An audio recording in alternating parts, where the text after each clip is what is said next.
Okay, good evening everyone. Welcome to the My Horse University and Extension's HorseQuest live webcast titled Optimizing Hay and Feeding Storage. The presenter today is Dr. Krishona Martinson. She has been with the University of Minnesota Extension since 2001 and is currently the Equine Extension Specialist in the Department of Animal Science. She holds a PhD in weed science from the University of Minnesota and specializes in weed identification and control, poisonous plants and forage utilization, and management for horse owners. Martinson also raises, breeds, and trains foundation quarter horses. Please note that you are able to ask questions during the presentation via the chat to the left of your screen. The questions will be answered by Dr. Bridget McIntosh. Dr. McIntosh is the Extension Horse Specialist from the University of Tennessee. She earned her PhD in Animal Science with a concentration in equine from Virginia Polytechnic Institute and State University. There will also be a time at the end of the presentation for additional questions. The presentation from tonight will be recorded and uploaded to our website if you want to review the talk at a later date. And at this time, I will turn the presentation over to Dr. Martinson.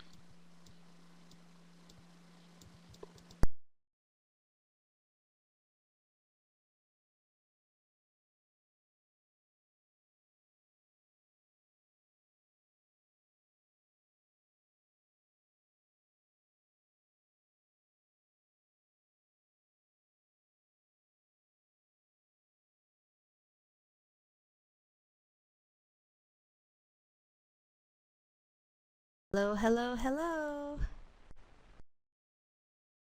Hello, hello. All right.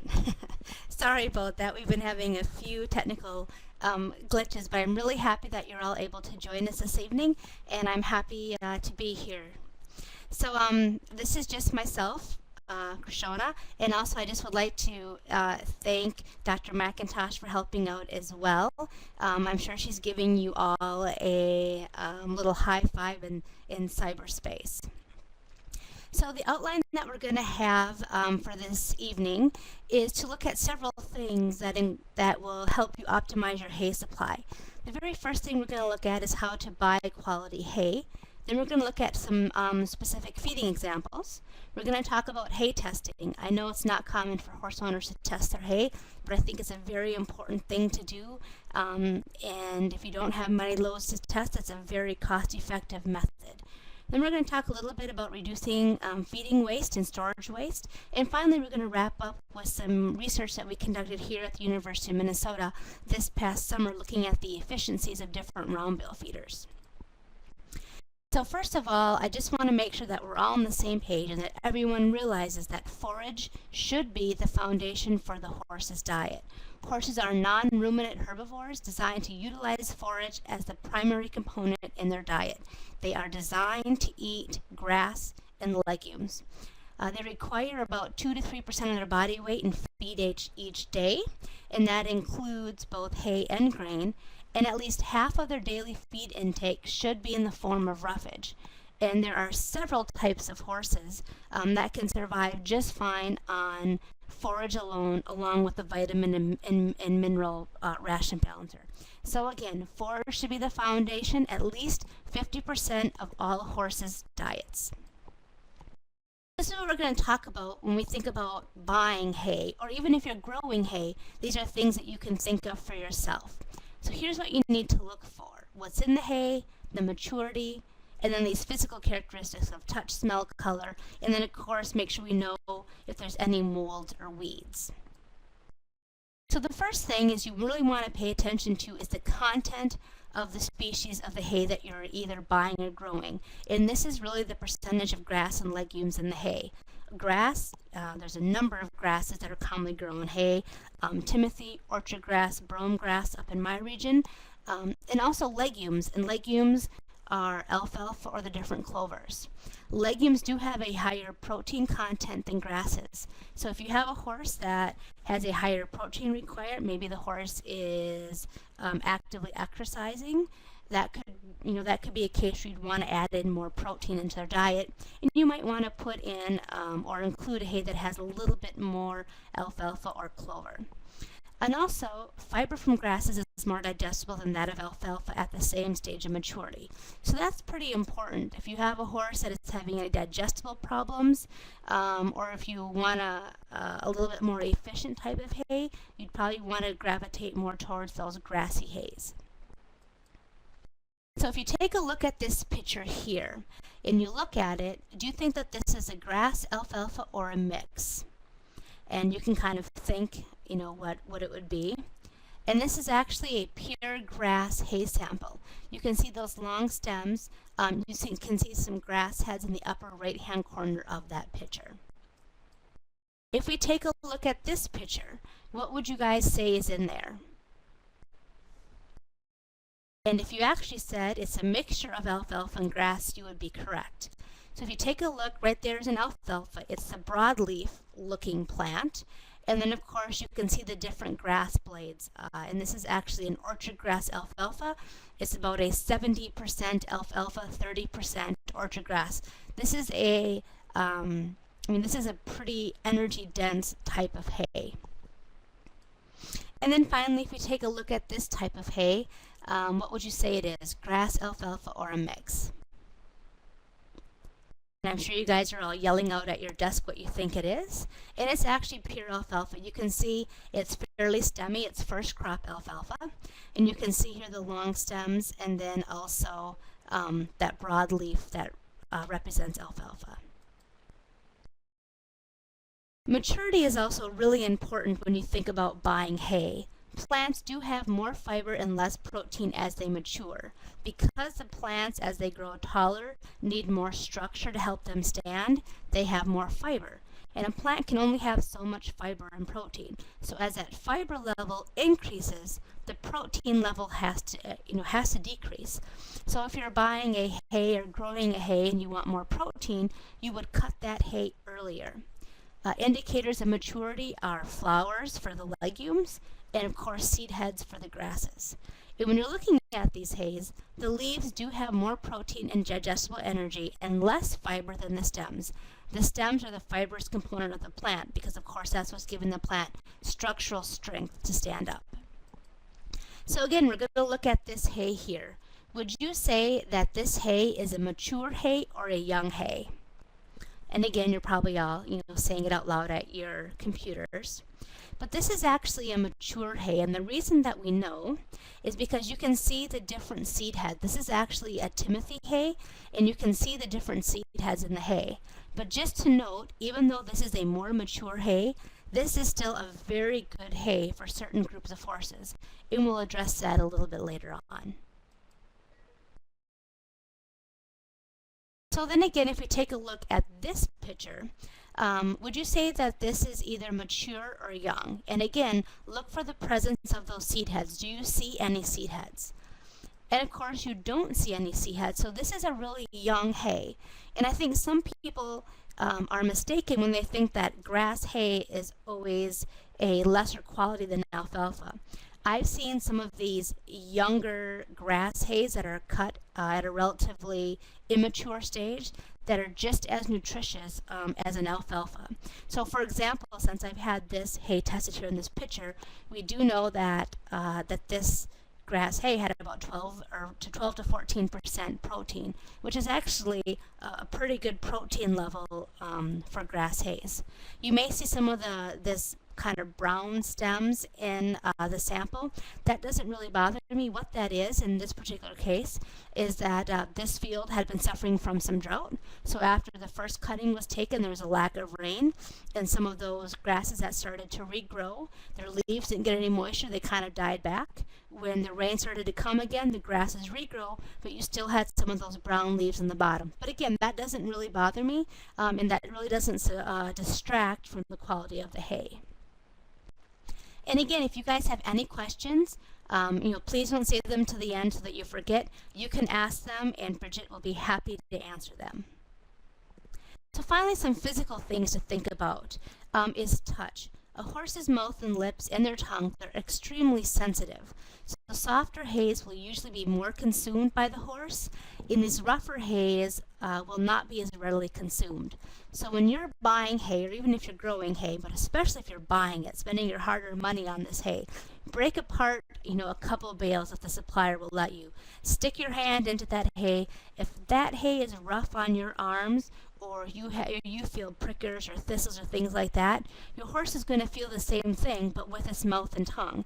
And if it's rough to you, it's definitely going to be rough to your horse. And of course, smell. We all know what good hay smells like. So don't be afraid to take that hay, put it right up by your mouth and inhale. If you start coughing and choking because dust is coming out of it or because it doesn't smell right, it smells off, that is an indicator to you that this is not good horse quality hay. You want a sweet smelling hay. That's usually a really good indicator of having readily available energy. And finally, color. Everybody likes green hay. But if you were all in front of me with me today, I would have you repeat, green does not mean good. So don't get too hung up on color, especially if you're in a situation where your area or region is experiencing a lot of drought and you don't have a lot of hay to choose from. Green is obviously very appealing. However, bleached hay is actually just indicates exposure to sunlight or rain. And bleached hay can still contain many essential nutrients that can be fed to the horse. And of course, if in doubt, you can have that hay tested, and we'll cover that a little bit later in the presentation. And this is what I mean by green does not mean good. This bale of hay was perfectly green. However, if you looked at it very closely, it was absolutely nothing but weeds. If you take a look here, this is what we call common plantain. Not poisonous, but it just grows in kind of open areas and fields. Right here you can see a foxtail head. Foxtail heads aren't necessarily poisonous, but they cause physical damage to the horse's mouths. The little awns on the foxtail heads have little barbs, and those can get caught in the horse's gums. You can see here we actually have a little bit of a thistle, and of course we know that thistles are really rough. And finally, here we have some barnyard grass. Again, not poisonous, but it's not a beneficial grass we want to be feeding to our horses.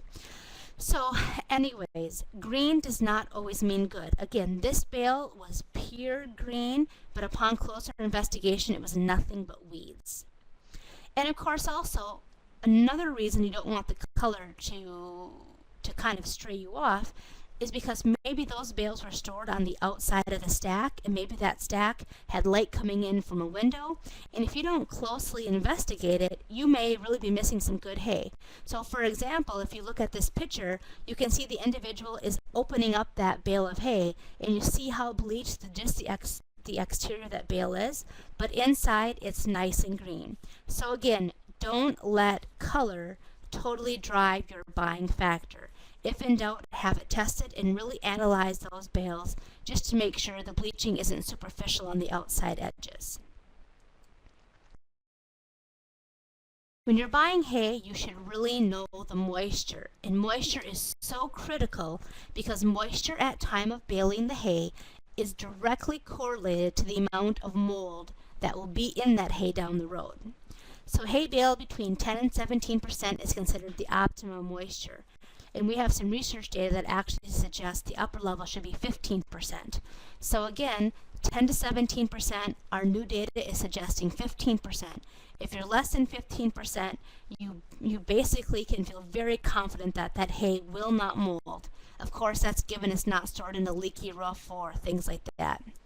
And again, if you want that hay reserved for very long-term storage, you really, really want that moisture to be 17% or less, and ideally 15% or less.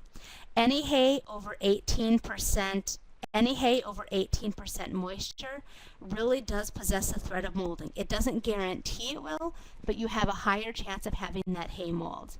And hay baled over 25% possesses the threat of severe heat damage and even possibly barn fires. Every year in most states of the country, we tend to lose a barn to spontaneous combustion from hay that's been baled too wet. So you're probably kind of wondering, well, how do we know what this mold is, or how do we estimate the mold?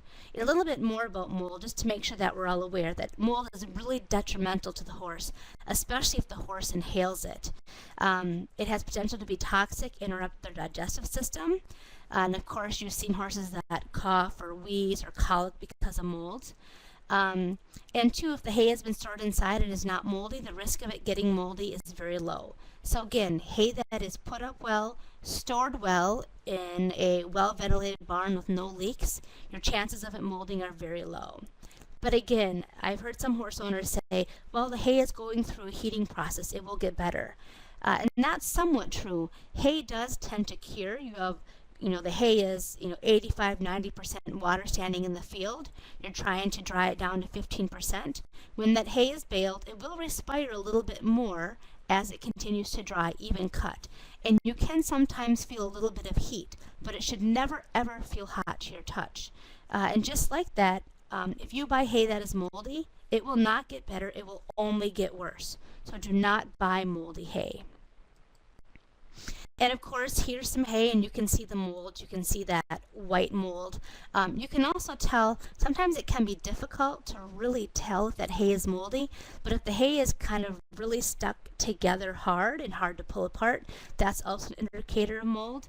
And also, if you're really questioning it, if the hay looks okay, but if there's just something not right about it, your horses are maybe coughing now and then, or they're turning their nose at it, you can have hay tested for the amount and the identification of mold. And we do have, mold standards for what we can and can't feed to all types of livestock. And of course, we know that moldy hay is bad, but the last thing we want is a barn fire. This is actually a barn fire that happened in Minnesota. From hay that was just too wet. And this is the farm hand holding the stud, taking a picture on her cell phone camera of the barn going up in smoke. So again, moisture at time of baling is incredibly important for quality and of course for fire danger. You want to make sure it's at least 17% or less, ideally 15% or less. So again, it brings back to that question, well, how do you determine moisture? If it's that important, how do you determine it?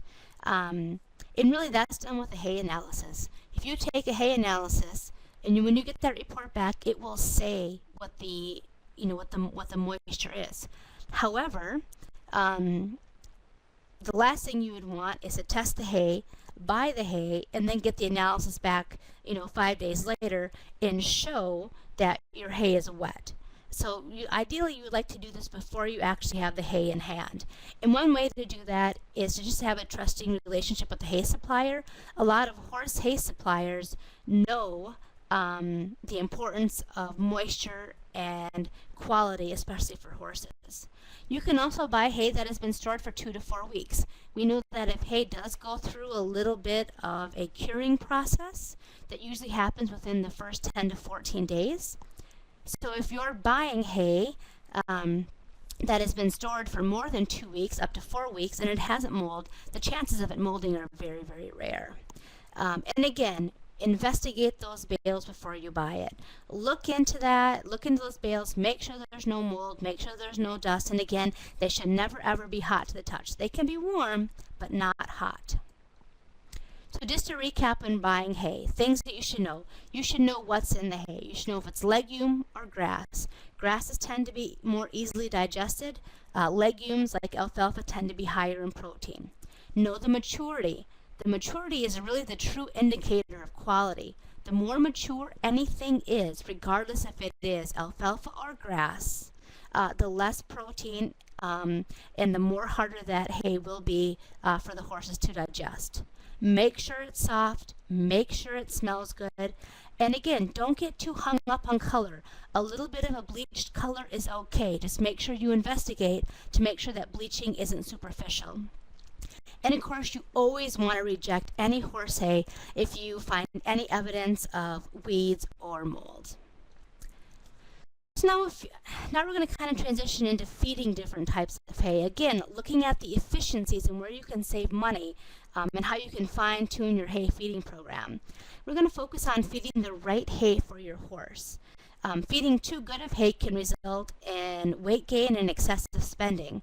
For example, your average adult maintenance horse, an adult maintenance horse, only requires hay that is 10% protein.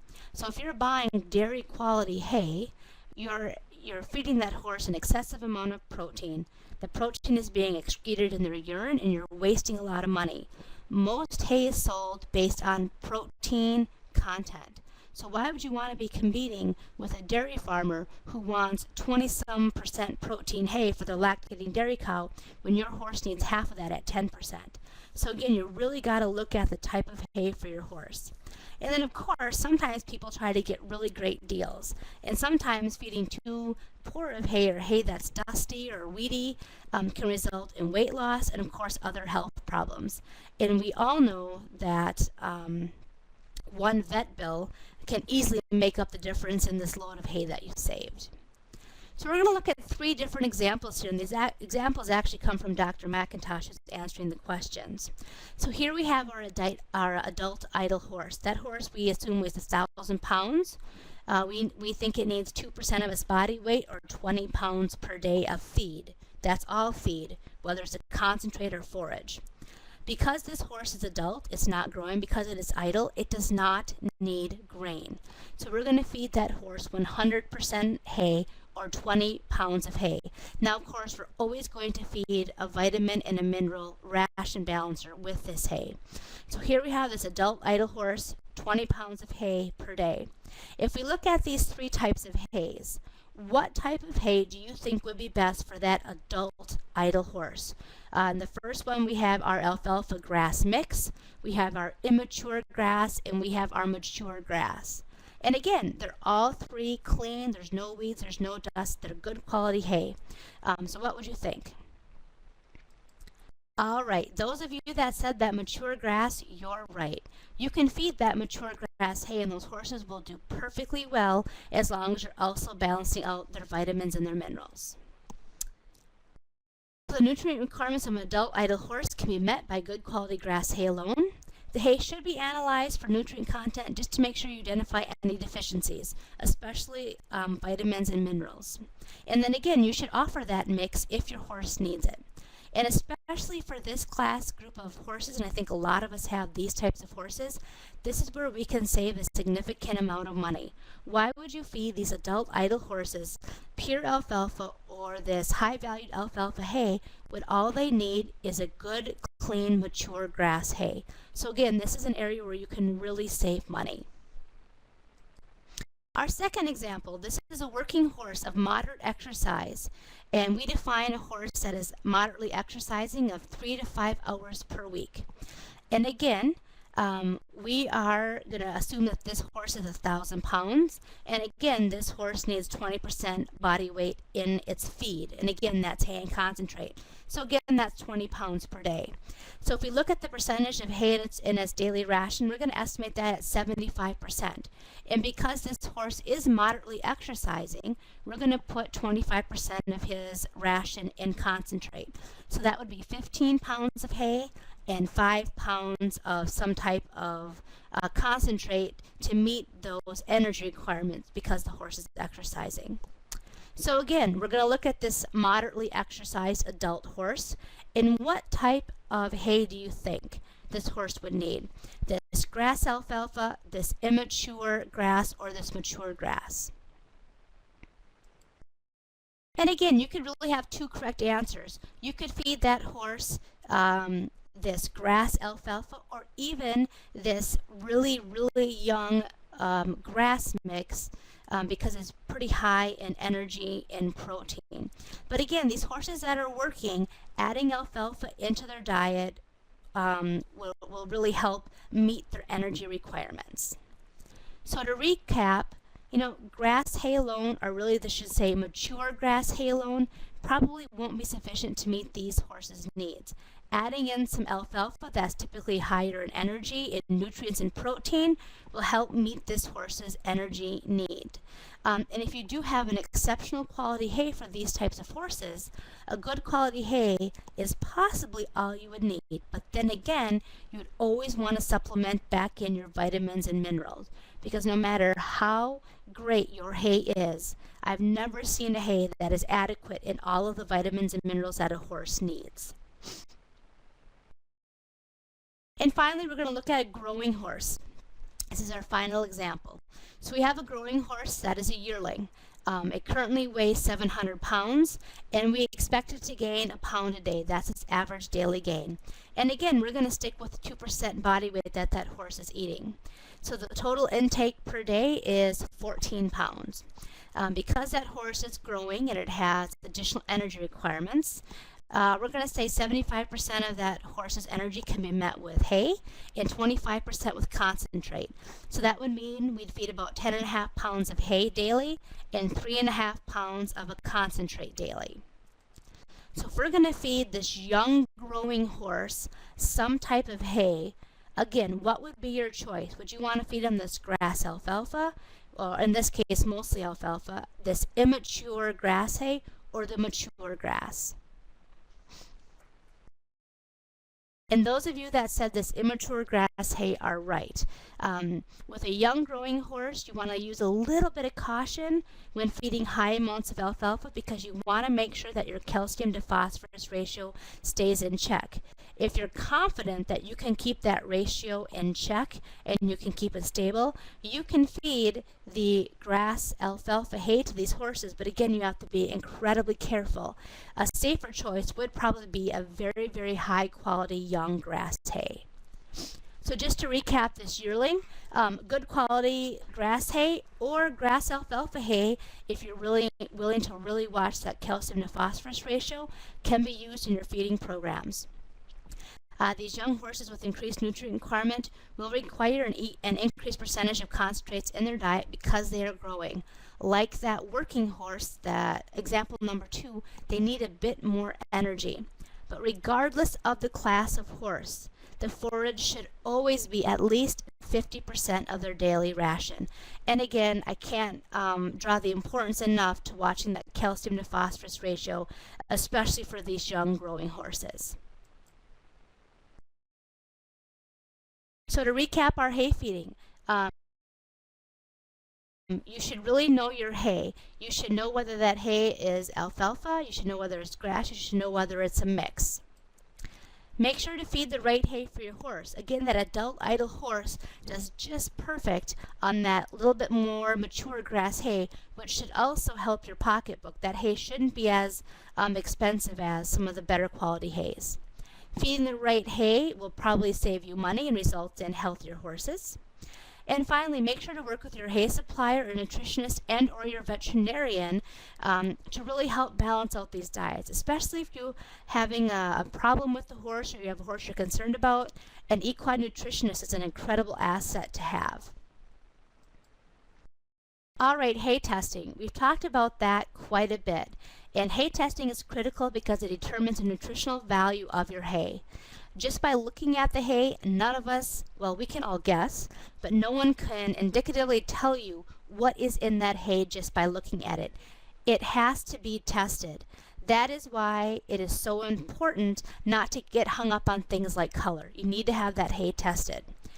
Without a hay test, a nutritionist cannot balance the ration for your horse. But with that hay test, a nutritionist can balance a ration. Ideally, you'd like to use a hay probe that's designated in this picture, but not a lot of people have access to a hay probe. But what you would like to do is take grab samples or take the probe, but you can't take it of just one bale. You have to usually probe multiple bales, 10 to 20 bales, or take grab samples of several bales, and then take a subsample of that hay. And it's really important to make sure that the hay you're sampling and combining is consistent. If you're getting 5 different loads of hay, you can only take one set of samples from that one particular load. You can't combine these different hays and submit one sample. It won't give you the information. So if you buy just one load of hay per year, which I know is unusual, but some people do, you can only spend $20 to get that hay sampled. If you're buying different loads of hay every 30 days, it's going to get expensive to analyze your hay. it does cost about $20 for to have your hay analyzed. So again, the more types of hay you have, the more you're going to have to spend. Once you collect that sample, you can bag it and send it to a forage lab. So here's just some hay testing. Again, about $20 each. Kind of our national lab that a lot of people use is Equa Analytical out in New York. But for example, here in Minnesota, we have 3 labs that are commonly used. The most important thing about all 4 of these labs listed on this slide is they all have equine equations. You cannot use a dairy equation for your horse hay. Now, the components they test for are the same, but the equation that they use to calculate energy in that hay for a horse is very, very different than a cow.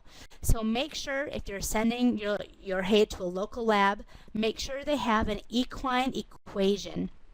So again, these 4 labs listed here do have an equine equation, and I'm sure there are others in each of your states that have the same.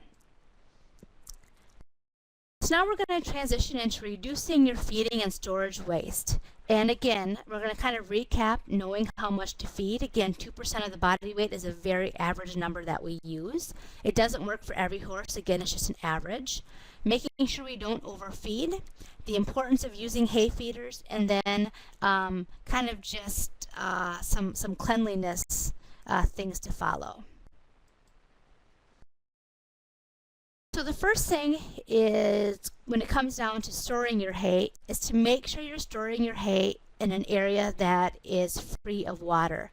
If you buy beautiful hay, it's not molded, if you spent all this time looking at it, if you put that hay in an old barn that has a hole in the roof and it rains, that water will leak out of that hay and that hay will mold. So again, make sure that the roof and anywhere else in the shed is watertight. You also want to make sure to animal-proof the area. Not only can animals make huge messes, whether it's a raccoon or a mice or even snakes, a lot of animals, like for example possums, carry some really horrendous diseases in their poop that affects horses. So you want to make sure to keep animals out of the area, both just from a cleanliness standard and also from a disease control standard. And as you can see in this picture here, it's important to store your bales on a pallet, even if you're storing them inside, even if you're storing them on a cement slab inside. Obviously, these big bales or even small square bales can really wick up moisture, and even cement, especially if you're in an area that freezes and thaws like the upper Midwest, it's very common for that hay to wick up moisture from the ground. Putting them on pallets really helps put a barrier between the bales and the ground, and you'll have less waste. I'm sure you've all seen hay that has that crust on the very bottom of mold and kind of junk because it's been sitting on the ground. And if you can't store the hay inside, simply putting a tarp over the bales is actually it's just a great benefit. A tarp is a fairly inexpensive investment, and it will really help save a lot of your hay. So if we take a look at this table from the University of Kentucky, they looked at different round bales. So if you look, this is the diameter and the width. So the most common bale is a 4x5, a 4-foot width and a 5-foot diameter. Those bales usually weigh right around 1,000 pounds. And the next set of numbers really represents the amount of waste. So if you only have 2%, or I'm sorry, 2 inches of waste around that 4x5 bale, that equates to 13% of forage loss. For example, if you have 6 inches of waste around that bale, and 6 inches is not very much, that is 36% waste. So if you've just paid, $100 for this bale of hay, to make the math easy, and you have just lost a third of your bale due to mold, you've just wasted $36. So it's a huge incentive to cover your hay. If you can't store it inside, make sure to put a tarp over it. We also know that using feeders is incredibly important. There was some research conducted at Texas Tech that evaluated waste associated with feeding different round bales. They used 2 different types of hay, an alfalfa hay and a grass hay. When they put the alfalfa hay in a feeder, they only had 9% loss. And that is basically hay that the horses pull out of the feeder and then stand on or defecate on. Without a feeder, they had a 31% loss. We've had a lot of people say, well, we can't afford to buy a hay feeder. Well, without a hay feeder, you're losing 31% of your hay. It doesn't take very long to pay for itself when you're losing those quantities. When they looked at grass round bales, when they used a feeder, they only lost 2%, and they lost 38% without a feeder. We don't know why there's a difference between alfalfa and grass. It could have been the consumption rate at what the horses ate it. But the take-home message is you need to use a feeder if you're going to be using round bales. So we've done some preliminary data this past summer here at the University of Minnesota. And what we did is we looked at 3 commercially available equine round bale feeders, and we evaluated them for waste. So what we did is we would put a bale into these feeders, and every day I had a student that would go out and rake up all of the waste around that feeder and weigh it. Well, dry it and then weigh it. So every day for the whole 3 months of the summer, we evaluated these 3 different feeders. A tombstone feeder, which in my neck of the woods is a very common and inexpensive feeder. A cone feeder, which is commonly used in the cattle world, but they now have ones for horses. And then a curtain feeder, which is really a new type of feeder we've seen on the market. So here are some pictures. The first picture here is the tombstone feeder. And again, because the bars are kind of shaped as kind of ovals, they look like a tombstone gravestone, I guess. So that's a tombstone feeder. And this feeder here costs about $250. And here we have a cone feeder on the other side. This feeder is very, very common in cattle worlds. However, the manufacturer has now made the feeder 2 feet higher so that the horses don't have any opportunity to rub off their manes. And this feeder here actually costs $1,200. And finally, we looked at a curtain feeder, and this is a new feeder, and it's expensive. It was $2,400, plus we had to ship it in from the East Coast. But the concept is pretty unique. It has a timer. This little gray box on the side actually has a timer, and you can set the timer to be up, which would restrict the horses from eating. Down, which restricts the horses from eating, or you can have it up, which then allows the horses to eat. So this is the feeder in the down position, and this is the feeder in the up position. So you can see it's kind of a unique concept. It's a good way of feeding round bales, or the concept is that you can almost feed round bales, but instead of allowing the horses to overeat, you can control their intake. However, our problem with the curtain feeder is you can see here that it completely rubbed off this gray mare's mane from her poll to her withers. So if you look back at the picture, when the curtain is up, it is just not up far enough. The horses do too much reaching in, too much rubbing, and the result was that the horse's mane was completely rubbed off. And for most horse owners, this is absolutely not acceptable. But if we look at the actual data, the tombstone feeder, the feeder that most people have, it resulted in 15% waste. The cone feeder resulted in 8% waste, and that curtain feeder resulted in 9% waste. Again, this is preliminary data, but it shows that there is most likely a significant difference in the type of feeder that you choose to buy. For 2010, we are going to look at 4 additional feeders. At this point, we don't think the curtain feeder is acceptable just because of the mane rubbing issues. So we're going to look at a total of 6 feeders and many, many more horses and hopefully come up with some really good recommendations. The 6 feeders that we plan to use, we really think represent all the different types of round bale feeders that are available to horse owners today. So just to conclude, I want to make sure we have time to answer any questions. I know Dr. McIntosh has been busy answering questions in the chat box. So this is really to kind of bring it all together and how to optimize your hay supply. You need to buy quality hay. You need to buy hay that is good right off the get-go. So know what's in your hay. Know if it's a legume. Know if it's alfalfa. Know if it's grass. Make sure it's not moldy and infested with weeds. Feeding hay. Feed the right type of hay for your horse. And again, I can't state enough how important it is to match the hay type with your horse. For example, that adult idle horse does not need premium hay that brings a premium price. And that horse definitely doesn't need any grain. We see a lot of very overweight adult idle horses. In some cases, and actually a lot of cases, only hay is needed for their whole diet. Of course, we always recommend supplementing in some type of a vitamin and a mineral supplement. Hay testing. Hay testing is fairly inexpensive unless you're having to test hundreds of loads throughout the year, but the hay test will tell you absolutely the nutritional value of your hay. So if you're curious, or if you're having problems, or you're working with an equine nutritionist, this is an incredibly important step to take. And finally, reducing feeding and storage waste. Feed the right amount. Again, it's that 2% of their body weight that is critical. So for a 1,000-pound horse, that's 2% of their body weight is 20 pounds. But that includes the total amount that you're feeding, both hay and concentrate. Make sure that you're using feeders, especially if you're using a round bale feeder. And then again, make sure that you have proper storage. Make sure that you're using pallets if you can. If you can't store that hay inside, use a tarp. But most importantly, make sure that animals and water cannot get into your hay storage area. There are a lot of great websites out there with additional information. Our University of Minnesota Extension Horse website, E-Extension's horse website, and also My Horse University.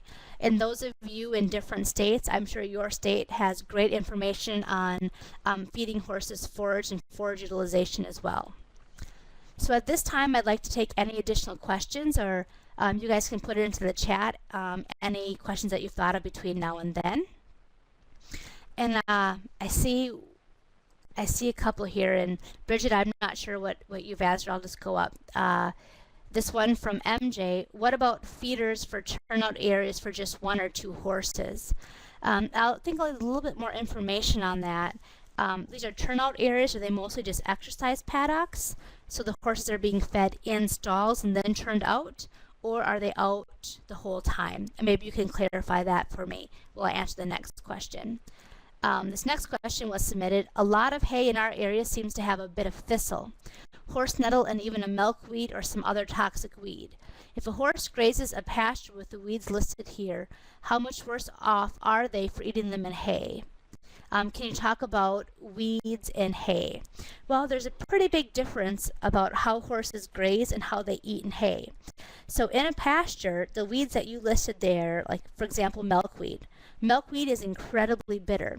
So if the horses have a pasture, they will avoid most of the weeds, most of the poisonous plants, because they don't taste good. Now, if that horse is very, very hungry because the pasture is overgrazed, which is very common, especially in the fall, this time of year, then they might be forced to eat it. The problem with these plants in hay is that horses cannot easily distinguish weeds from hay. They have very big mouths. So what we see a lot in hay is just accidental ingestion. So even though I'm concerned about weeds in pasture, I'm much more concerned about weeds in hay because horses accidentally ingest it just because they can't differentiate out the weeds from the beneficial hay. So I would be much more concerned about that hay. As far as different percentages, each weed has kind of a different requirement for the amount that you can have in it, in the hay.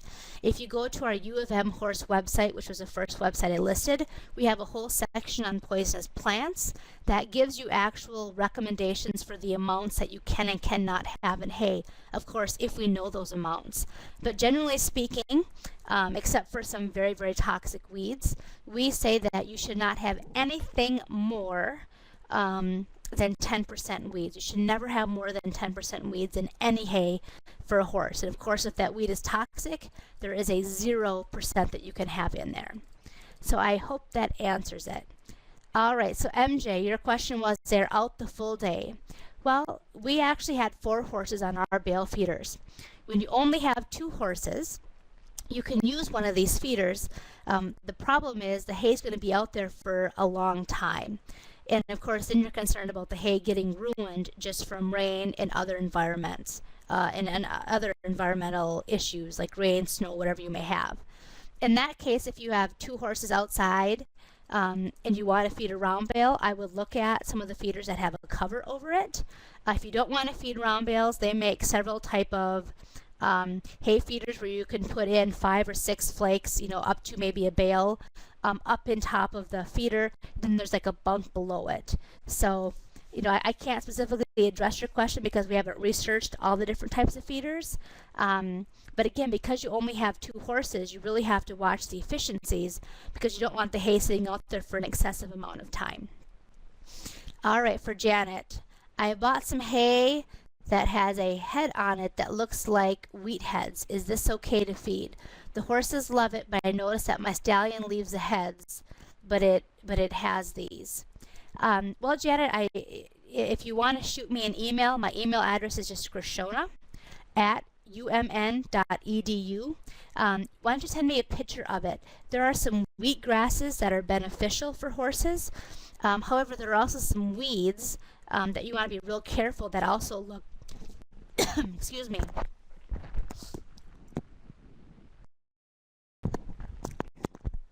Sorry, I didn't want to cough into my microphone.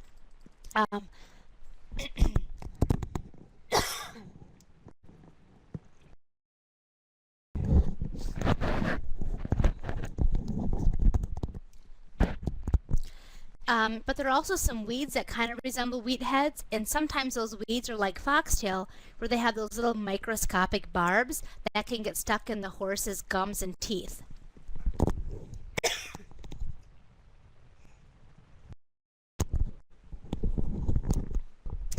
I've been talking all day, I guess. So you would shoot me a picture of that. I do want to rule out that it is a weed because I would hate for your horse to get ulcers or other things because of the barbs on that grass. All right, Brianna, I have had numerous hay samples analyzed. Can you recommend an equine nutritionist to discuss the results with? The extension specialist in my area does not have the time to give me as much help as I need. I have horses with several numerous digestive and metabolic problems. Well, Brianna, if you also want me to shoot an email, or actually, I'm just going to back up here. Go to this eextension.org/horse website. If you go, we're trying to get up, and I apologize, I don't know if it's up quite yet, but we've done a hay module, which is an online learning lesson. And on that learning lesson, we have actually gone through and listed the different categories and the different recommendations. As you have said, so that will give you the basis to understanding the hay sample. You can also contact the lab at which you've had the sample done, and they should kind of be able to give you some general descriptions. But as far as a nutritionist in your area, Bridget, maybe you can type in some recommendations to her. I guess I don't know where you're coming from. I would also ask your veterinarian, because most likely if the horses do have metabolic issues, you're going to want to work in union. I would start with your veterinarian, ask for someone that they would like you to work with, and then but again, the lab should be able to give you some basic definitions for your hay.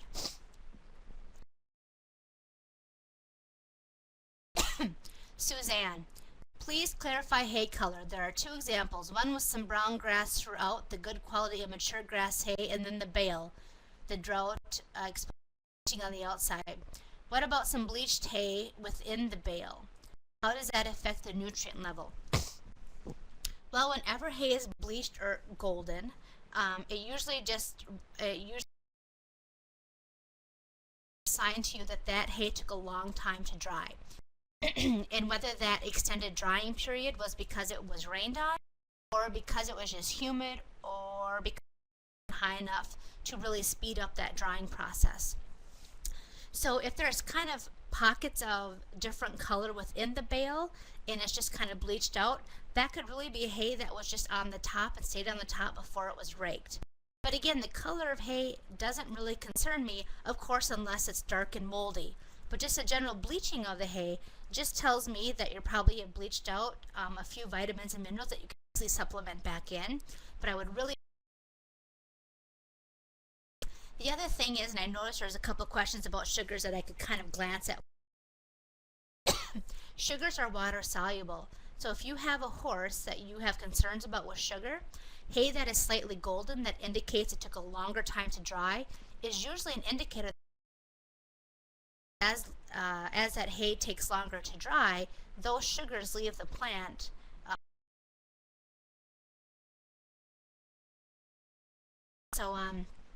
Again, a little bit of light colored hay doesn't concern me whatsoever. Allison, suggestions for feeding hay in stalls to minimize waste and keep problems in check. Well, that's a great question. And Bridget, maybe you can offer some suggestions as well. It's a little bit that's actually kind of a tough question to answer. The reason is that you want your horses to eat with their head down. Having them eat with their head down, they're usually eating on the floor. One way to maybe perhaps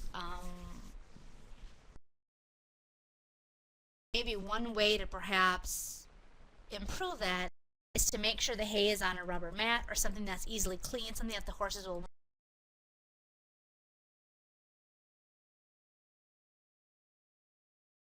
Seen some really unique ventilation, not really unique, but some good ventilation systems where actually it's sucking air out.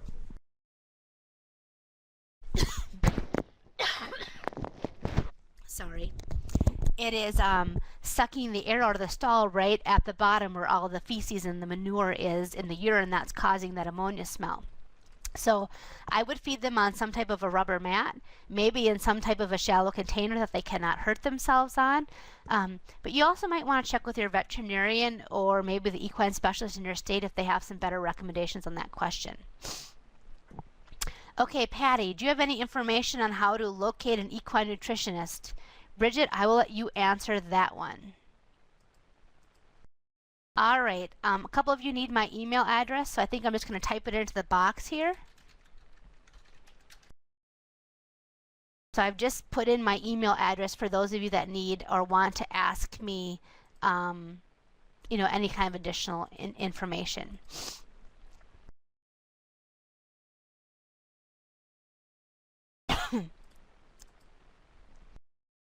Okay, Deborah, can you please give me your feelings on a high potassium level in hay? A high potassium level in hay is not uncommon depending on where you live or the type of hay that you're getting. And I think the most important thing to do is if you have high potassium hay, you need to make sure you're balancing that out with some type of a calcium supplement. So it doesn't really make me nervous, although Bridget, you can comment, as long as you are balancing out that calcium ratio with that high phosphorus hay.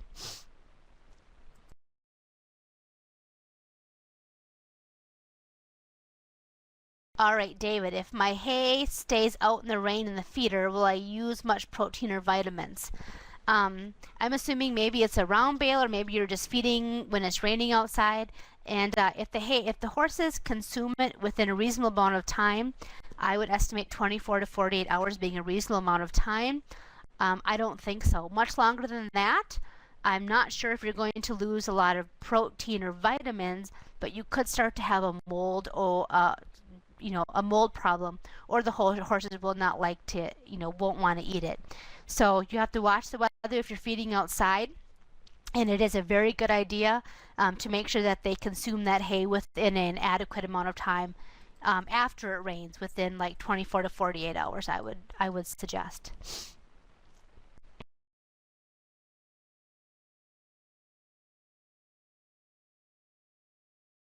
Yep. Okay, Bridget echoed my thought. All right. All right, so Bridget has a really great recommendation for nutritionist, and I would really recommend echo this. The university is a great source because they're an independent consultant. She's also recommending consultants like Performance Horse Nutrition and KER, which is Kentucky Equine Research. All right, so Deb is asking, would 1.3% potassium be high to require an extra calcium supplement? And Bridget, I hope you've answered that. All right, I think Bridget, you and Deborah can continue to have that discussion because you're addressing that well. All right, any additional questions? You guys have been great. The questions are usually the best part of a presentation.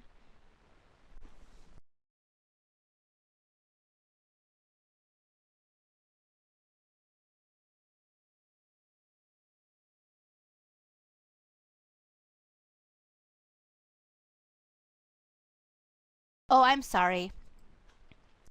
So Deb, was your question calcium or phosphorus? Oh, potassium. I'm sorry. I automatically read that as being phosphorus. All right, potassium is a different issue, and Bridget, you've addressed that. Sorry, when I saw that, I automatically thought calcium, phosphorus, not potassium.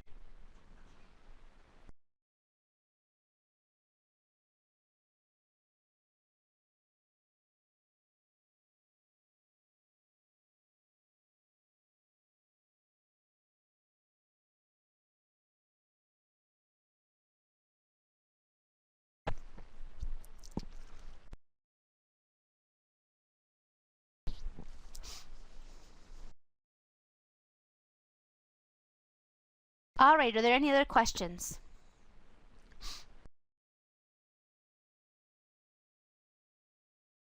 And I think some of the comments here just bring home the important that companies have exceptional nutritionists, but of course their objective is to sell their product. And so that's probably why they're recommending it. And obviously a university nutritionist, our job, or Bridget's being a nutritionist job, is to recommend research-based information that we have done. So, all right, how could you keep animals out of a three-sided hay shed? Well, that would be, like for example, in this picture here, this three-sided hay shed, if you wanted to control their diet just by fencing them out, you could get some panels and put panels around it and just open up the panels when you want the horses to eat. Now, knowing that's going to put your horses in a small confined area, I would really hope that all the horses get along well so that you don't have any problems with fighting or horses getting hurt. So if the horses all get along well and you're confident with that, you could just use panels to open them in and out as well.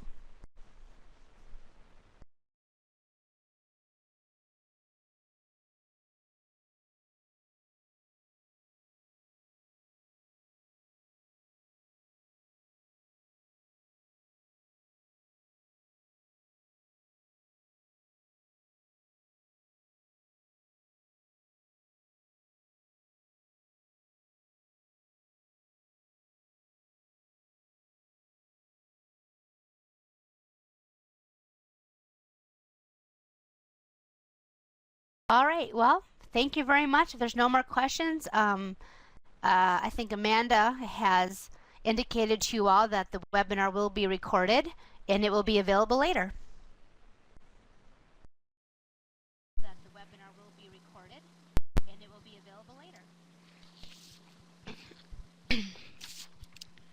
Okay, great. Thank you all again. We want to thank Dr. Martinson for her presentation this evening, and Dr. McIntosh for helping to answer all of your questions. And we especially want to thank all of you for your participation. You will receive an emailed invitation to participate in an online survey later this week about tonight's webcast. And if you would please take a few minutes to give us your feedback, we would really appreciate that. We will also be presenting 2 free webcasts on October 21st at 1 p.m. Eastern Time. Dr. Stephanie Valberg will present applications of equine genetics, and that is part of a webcast series that we are doing with the University of Minnesota. And later that evening, My Horse University and Equa Network will be presenting on the topic of trail riding at 7 p.m. So please register online to join us for these free webcasts. And our next My Horse University and Extension Horse Quest monthly webcast will be November 24th at 7 p.m. And that is the topic of Why Won't My Mare Get Pregnant? If you have any questions, you can contact My Horse University at 517-353-3123 or email info@myhorseuniversity.com. For more information, you can visit our website at myhorseuniversity.com. Please remember that this webcast was recorded, and we will give you access by the end of the week. So thank you all, and I hope you have a great evening.